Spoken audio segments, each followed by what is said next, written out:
எனக்கு இவ்வளவு வயசு ஆயிடுச்சுங்கய்யா, இது வரைக்கும் நான் விபூதி பூசினதே இல்லை, எனக்கு தெய்வ நம்பிக்கையும் இல்லை இது வரைக்கும்.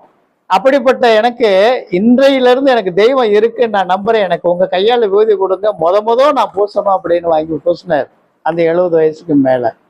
அப்படி ஒவ்வொரு இதும் ஒரு நாள் ஒண்ணுக்கு அந்த வெள்ளிக்கிழமை போயாச்சுன்னா குறிப்பாட்டுறது, பூஜைகள் புனஸ்காரங்கள் இதுதான் நடக்கும். சனிக்கிழமை மத்தியானத்துக்கு மேல பூரா பேய் பிசாசுல பிடிச்சி அடைக்கிறதா தான் இருக்கும். அங்கிட்டு பூரா கிராமங்கள் நிறைய வரும். அந்த இது வெறும் 250 ரூபா தாங்கய்யா வாங்குவேன், வெறும் 250 ரூபா தான். எல்லாரும் அது இதுன்னு ஜாமான்களாம் நிறைய வாங்குவாங்க. நான் காவலில் இருக்கிறதா பள்ளி கொடுக்குறதா அதெல்லாம் செய்ய மாட்டேன். டக்கு டக்குன்னு பிடிச்சி பாட்டில் ஹார்லிக்ஸ் பாட்டிலே பிடிச்சி அடைச்சாச்சுன்னா ஒரு நாள் ஒன்றுக்கு 8, 10, 12 வரும் அந்த பாட்டில் கணக்கு. அந்த மாதிரிலாம் ஒரு காலங்கள் செய்தோம். அப்படி உள்ள சூழ்நிலையில ஒன்னொன்னா பார்த்துட்டு இருக்கையிலேயே விசித்திரமான வேலைகள் இன்னும் நிறைய பண்ணியிருக்கேன்னு வச்சுக்கிறேங்க. அந்த விசித்திரமான வேலைகளை இவ்வளவும் பண்ணாலுமே அந்த கோவிலை வளர்த்தேன், அந்த பக்தியின் மார்க்கத்தை வளர்த்தேன், அந்த கோவில் மேல ஒரு நல்ல பேர் வாங்கி கொடுத்தேன். நல்ல ஒரு பேர், பத்திரகாளி கோவில்னால நல்ல ஒரு பேர் இப்பவும் இருக்கு. நாங்கெல்லாம் போறதில்லை செய்யறதில்லை. ஏன்னா என்னைக்கு கும்பாபிஷேகம் பண்ணணும் அன்னைக்கோடு விட்டுட்டு வந்தவன் தான். அதுக்கப்புறம் போய் நிற்கிறதோ அந்த சம்பாதிக்கிறதோ அந்த வேலை கிடையாது. வர்றீங்களா, எதுவாக இருந்தாலும் என்னை தேடி வாங்க பார்க்கலாம் அப்படிங்கிற கட்டத்தில் தான் செய்வேன். இந்த மாதிரி சூழ்நிலையில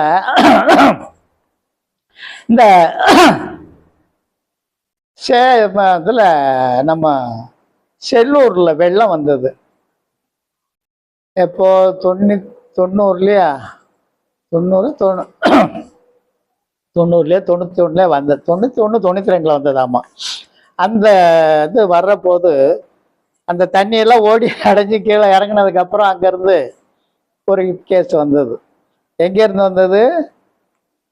ஊடிவயல்னு ஒரு கிராமம், ஊடிவயல். அந்த ஊர்ல இருந்து வந்த ஒரு கேஸு. அவங்க மச்சான் வந்து உட்காந்து கேட்குறாரு. உட்கார கூட முடியல, அவ்வளவு நனைஞ்சு போய் கிடக்கு, பூராமே தண்ணி நின்னது.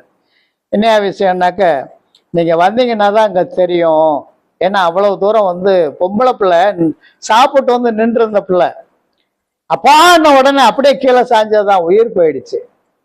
அவங்க அப்பா ஈச்சர்ல சாஞ்சி உட்கார்ந்து இருக்காரு. அந்த இடத்துல வந்து நின்ன பிள்ளை அப்பான்னு ஒரு கத்தனோட உயிர் போயிடுச்சு. அதே பொண்ணு ஏதோ நடந்து போயிடுச்சு. அதே பொண்ணை வந்து 3ஆவது நாள் கொல்லை பக்கத்துல அந்த ரைஸ் கிரைண்டர் போட்டு மாவாட்டிட்டு இருக்காங்க. யாரு? அவங்க அம்மா. அந்த 3ஆவது நாளுக்கு அழுது பொறிச்சுக்கிட்டு அப்படியே பண்ணிட்டு இருக்காங்க. பக்கத்துல வேலைக்காரங்க, அவங்க வீட்டுல 7, 8 பேர் வேலைக்காரங்க இருந்தாங்க. நான் போகல. அவ்வளோ பெரிய மிராஸ்தார், தங்கமொண்ணு வியாபாரம் பண்ணக்கூடிய செட்டியார். அந்த மாதிரி உள்ள சூழ்நிலையில அந்த பகுதியில் உள்ளவங்க வந்து கால் வைக்காத ஆளே கிடையாது. எதுல? இந்த தொழில்ல, மாந்திரிக தொழில்ல ஆளுங்கிறது யாருமே இல்லை. எல்லா வகைத்திலையுமே வந்து பார்த்து செய்து இது பண்ணிட்டாங்க. ஒண்ணுமே ஆகல. இதுல என்னன்னாக்கா, இன்னொன்னு என்னன்னு கேட்டீங்கன்னா, அவர் ஈச்சல்ல சாஞ்ச படுத்திருந்தாருன்னா வெறும் எலும்பு கூடு, நம்ம விட்டலாச்சாரியார் படத்துலலாம் பார்த்துருப்போம். அது அந்த எலும்பு கூடு இப்படி தலைகளுக்கு மேலே ஏறி ஓடும். எப்படி இருக்கும்? முழிச்சுக்கிட்டு படுத்திருக்க மனுஷன் முன்னாடி அது அப்படி ஓடிச்சுன்னா எப்படி இருக்கும்? அப்படியே மிரண்டு போயிடுறாரு. வெளியில இட்டு பார்த்தா எம்மா எம்மா அப்படின்னா மக கூப்பிடுற மாதிரி. இப்படி ஒரு ரொம்ப அநியாயங்கள் யாராலையும் ஒன்றும் கண்ட்ரோல் பண்ண முடியல. அப்ப இங்க இருக்கிறவர் அவர் மச்சனை கூப்பிட்டு சொன்ன, இங்க வந்து சொன்னாரு, நீங்க அதை மட்டும் குணப்படுத்திட்டீங்கன்னாக்கா அந்த பகுதியே நீங்க பேர் வாங்கிடுவீங்க அப்படின்னு. எந்த பகுதியா இருந்தாலும் வாங்கிட்டு தான் இருக்கேன், வாங்க போவோம் அப்படின்னு சொல்லிட்டு கூட கூப்பிட்டு போய் பார்த்தேன். என்னென்ன விவரங்கள் என்னதுங்கிறத புரியல பார்த்துக்கிறேன். பார்த்துக்கிட்டு கொஞ்சம் காசு பணம் செலவு ஒருமையா செய்துக்கிறேன். அது எவ்வளவு செலவாலும் பரவாயில்ல, நீங்க அதை பத்தி கவலைப்பட வேணாம், நீங்க வாங்க அப்படின்னு. அப்பதான் என் கூட பிறந்த அண்ணங்காரனும் வந்தான். எனக்கு சைனைடு வச்சு கொடுத்து வந்தானே, அந்த அண்ணங்காரனும் வந்தான். இன்னொரு பாய் ஒருத்தர் பாண்டிசாமி இறங்கி குறிப்பாடுவார், தொழில் பார்ப்பாரு. அவர் ஒரு சிச்சேப்பில், இவர் ஒரு சிச்சேப்பில், இன்னொருத்தர், மொத்தம் 4 பேர் என் கூட வந்தாங்க. எல்லாம் லிஸ்ட்டு போட்டு கொடுத்து அனுப்பி விட்டேன். எல்லா ஜாமானும் கொண்டு வந்து நிறைச்சிருன்ட்டேன். இதில் வெள்ளைச்சாவல் ஒன்று, கருப்பு சாவல் ஒன்று, ஒரு பண்ணி ஒன்று. என் வாழ்க்கை சரித்திரத்திலே அந்த இடத்துல தான் நான் பண்ணியே கொடுத்துருக்கேன். அப்போ எல்லாம் ரெடி பண்ணி உட்காந்துட்டு இருக்கையில் சாப்பாடு போக்குவரத்து எல்லாமே நல்ல முறையில் தனிப்பட்ட முறையில் ஆள் வச்சு செய்தாங்க. இதுல என்ன நடந்துச்சு, இது யாரு அப்படிங்கிறத பார்த்துடுறோம். பார்த்ததுக்கு அப்புறம் தான் நான் எல்லாமே ஜாமான் எழுதுறேன். எழுதி போயில இது பண்றோம். அந்த வீட்டுக்கு பின்னாடி அவருடைய சொந்தக்காரர், அவரும் பங்காளி தான். அந்த பங்காளி கல்யாணம் பண்ணி இருக்கிற பொண்ணு யாருன்னு கேட்டீங்கன்னா இலங்கைக்கார பொண்ணு. அதுல இவங்களுக்கு அவங்களுக்கு சுத்தமா பேச்சுவார்த்தை இல்லை. அப்படிப்பட்ட சூழ்நிலையில இந்த எதுக்கோ சொத்துக்கோ சுகத்துக்கோ பணத்துக்கோ எதுக்கோ அவங்க இந்த வேலையை செய்துட்டாங்க. ஆனா அந்த அந்த அம்மா மகன் வீட்டுக்காரர் வெளிநாடு போயிட்டாரு. அந்த அம்மா மட்டும் இருக்கிறத என்ன செய்யுது, இலங்கைக்கே போய் ஒரு சில வேலையை செஞ்சு பொம்மை கிம்மை எல்லாம் செய்து வீட்டுக்குள்ள கொண்டு வந்து வச்சு சூடத்தை கொளுத்த வேண்டியது அது சொல்ற வேலையில செய்யற மாதிரி அந்த ஆள் செஞ்சு கொடுத்துருக்கான். அதை வச்சுதான் இந்த அக்கப்போர் அந்த அந்த பொம்பளை பண்ணது. சுத்தமா அத்தனை விரட்டி அடிச்சேன் நான். விரட்டி அடிச்சு எல்லாத்தையுமே கொண்டு போய் நிறுத்தி அன்னைக்குதான் அந்த பெரிய பானை, அந்த பானைக்குள்ள அடைச்சு எல்லாத்தையும் தூக்கி போட்டு மயானத்துக்கு போகணுங்கிற கட்டத்துக்கு இது பண்ணிட்டோம். அவங்க வீட்லயே வச்சு எல்லா வேலையும் செய்யறேன். அந்த அழுதுகிட்டு அவங்க அம்மாவை கூப்பிட்டுட்டே இருந்துச்ச ஒரு பிள்ளை, அந்த பிள்ளையும் அந்த இடத்துலயே தனிப்பட்ட முறையில அகற்றி நிறுத்திட்டேன், கிட்ட வராத அளவுக்கு. அந்த விட்டலாச்சார் படத்துல வந்தது மாதிரி அந்த எலும்பு கூடு இருக்க, அது அந்த பொம்பளை செய்யற வேலை. சூடத்தை கொளுத்தியாச்சுன்னா வந்துடும் இங்க. அது முன்னாடி சூடத்தை கொளுத்தியாச்சுனாக்கா அங்க வந்துடும். அதுதான் அந்த அம்மாவுக்கு வேலையே. பெரிய பெரிய பாவத்தை செஞ்சிருச்சுன்னு வச்சுங்க அந்த அம்மா. அது அவங்களுடைய பிறவி கூறு. அதுதான்.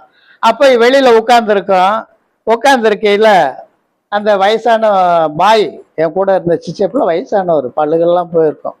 அவர்கிட்ட போய் இந்த ஆளுக அவங்க வேலைக்காரங்க ஒரு 7-8 பேர் இருக்காங்க, ஆம்பளைலாவும். அவ்வளவு தூரம் பாதுகாப்பு போடுறாங்க. இந்த மாதிரி பேய் சாஸ்திரம் உள்ள வந்து யாராலையும் செய்ய முடியலன்னு இவங்களுக்கு ஒரு ஏதாவது ஒண்ணு செய்திருச்சுனாக்கா அவங்களை தூக்கிட்டு போய் காப்பாற்றணுமே அப்படிங்கிறதுக்காகவே ஆள் போட்டிருக்காங்க 7-8 பேர். அந்த சூழ்நிலை அந்த ஆளு மெதுவா வந்து என்கிட்ட யாரும் பேச மாட்டாங்க, மெதுவா பயப்படுவாங்க. அந்த உள்ள சூழ்நிலை அந்த பெரியவர்கிட்ட போய் உங்களுக்கு ரத்தமும் அந்த உயிர் தானே தேவை, அந்த பண்ணியை கொடுத்துட்டீங்கன்னா நாங்க பண்ணிக்கிறோம்ல, நாங்க சாப்பிட்டுக்கிறோம்ல, நீங்க ரத்தத்தை எடுத்துக்குங்க, விட்டுக்குங்க, உயிரை எடுத்துக்குங்க, எங்களுக்கு இப்போ அந்த பாடியை மட்டும் கொடுத்துருங்க. ஏரியா நான் சாமிகிட்ட கேட்குறேன். கேட்டு அவர் என்ன சொல்றாரு அப்புறம் தான் செய்ய முடியும், என் இஷ்டத்துக்கெல்லாம் செய்ய முடியாது அப்படின்ட்டு வந்தார். வந்து பக்கத்தில் மெதுவாக உட்காந்து எனக்கு கோவம் வந்துடாத அளவுக்கு, ஏன்னா கோவம் கெட்ட கோவம் வரும் எனக்கு. அவ்வளவு பார்க்கையில் வரும்லையா கோவம். தெய்வங்களை ஆட்டி படைச்சிக்கிட்டு இருக்கோம், ஏவல் தேவதையெல்லாம் ஆட்டி படைச்சிட்டு இருக்கோம், காவல் தேவதை ஆட்டி உத்தரவுகள் போட்டுட்டு இருக்கோம் ஒன்னொன்னுக்கும். அப்போ நமக்கு கோவம் வராதா? மெதுவா வந்து உட்கார்ந்தாரு. ஏன் சாமி, சொல்லுங்க ஐயா. இல்ல அந்த பண்ணி சாவலுது புறமே உயிரையும் அந்த ரத்தத்தையும் தானே நமக்கு தேவை. ஆமா, என்ன விஷயம் நீங்க கேட்கறது ஒரு மாதிரியா இருக்கு. இல்ல இந்த வேலைக்காரங்கெல்லாம் இந்த பண்ணியை கொடுங்க நாங்க எடுத்துக்கிறோம். பெருசு பண்ணி, ரொம்ப பெருசு. அதுலயும் மச்சின்னு பாவம் செட்டியார் விட்டாளுங்க, மச்சின்னு சேர்ந்து ஒரு பைக்ல கொண்டு வந்தாங்க பாத்துங்க, அதை கட்டி அணைச்ச மணிக்கு அவ்வளவு பெருசு. அதை கொடுத்துருவோமே, அவங்க தின்ட்டு போட்டுமே. இங்க வா, எல்லாமே பூமி தானம் தான் நான் பண்ணுவேன், எதையும் வெளியில திங்க விட மாட்டேன்.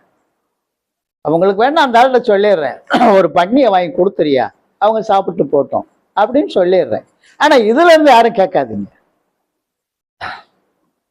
அப்படின்னு சொல்லி இது பண்ணதோட பேசாம இருந்துட்டாங்க. அதோட அதை கொண்டு போய் கிளம்பையிலேயே வாசல வந்து நின்று போராத்தையும் போட்டுட்டு அந்த குடத்துக்குள்ள அடைச்சிட்டு அங்கேருந்து வெள்ளை சாவலை அங்கேயே அறுத்து ரத்தப்பள்ளி கொடுத்துட்டு அதை தூக்கி கூடையில் போட்டுட்டு நேராக மயானத்துக்கு போயிடும். மயானத்துக்கு கிட்டத்தட்ட ஒரு மனிதனை அடக்கம் பண்ணணும்னாக்க எவ்வளவு பெரிய குழி வெட்டணும், அந்த மாதிரி குழி வெட்ட சொன்னேன். ஏன்னா இந்த கடைசி வரைக்கும் அந்த கடைசி வரைக்கும் பண்ண வேண்டியது இருக்கு. இதுல இடையில யாரும் தோண்டிடக்கூடாது, அப்படியெல்லாம் நிலை இருக்கு. அப்படிங்கிறத வச்சு அங்க போய் எல்லா வேலையும் முடிச்சுட்டு பண்ணி வாங்கி அறுத்து ரத்தக்காவு உயிர்காவு கொடுத்து அதை மூளையில கீழே உள்ள தள்ளி விட்டு இந்த குடத்தை மூளையில ஒரு பக்கம் தள்ளி விட்டு சென்டர்ல 2 சாவல்களை போட்டு அப்புறம் அதுக்குண்டான தேங்காய் பழம் எல்லாமே மூவகு எல்லாத்தையும் போட்டு அடக்கி அதை ஒரு மனிதனை புதைச்சா எப்படி பண்ணுவோமோ அந்த மாதிரி பண்ணோம்.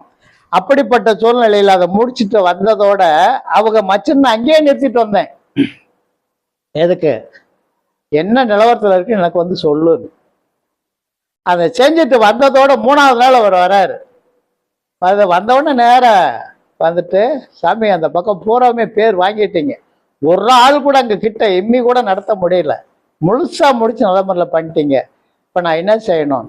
அவர் 8 நாளில் வர சொல்லு, அந்த குடும்பத்தையே இங்கே பூச ரூமுக்கு வர சொல்லு அப்படின்னு சொல்லிட்டு 8வது நாள் வந்து அவங்க அவங்களுக்கு உண்டான பரிகாரங்கள் செஞ்சு இது பண்ணி அனுப்பணும்னு வச்சுக்கோங்க. ஏன்னா இது மாதிரி எத்தனையோ அதுதான் மலரும் நினைவுகள். உங்க எல்லாத்துக்கும் தெரியணும் இல்லையா? மலரும் நினைவுகள். இந்த மாதிரி சூழ்நிலையில ஊட ஒரு மருந்துகள் சொல்றேன். எனக்கு கொஞ்சம் சங்கடமா இருக்கு அப்படியே சொல்லிட்டு வர்றதுக்கு, அதனால மருந்துகள் சொல்றேன். கொஞ்சம் ஊக்கமா இருங்க, நல்ல முறையில் ஊண்டி செய்யுங்க. இந்த அடப்புன்னு சொல்றாங்க பார்த்தீங்களா? 3 அடப்பு, 2 அடப்பு, 1 அடப்பு தொடர்ச்சியை அடுத்து அடுத்து அடுத்து அடுத்து போட்டுக்கிட்டே வருவோம். கொஞ்சம் சப்ஸ்கிரைப் பண்ணுங்க, பண்ணி பாருங்க. மற்ற வாட்ஸ்அப்புகளுக்கு நீங்கள் வந்து ஷேர் பண்ணுங்க.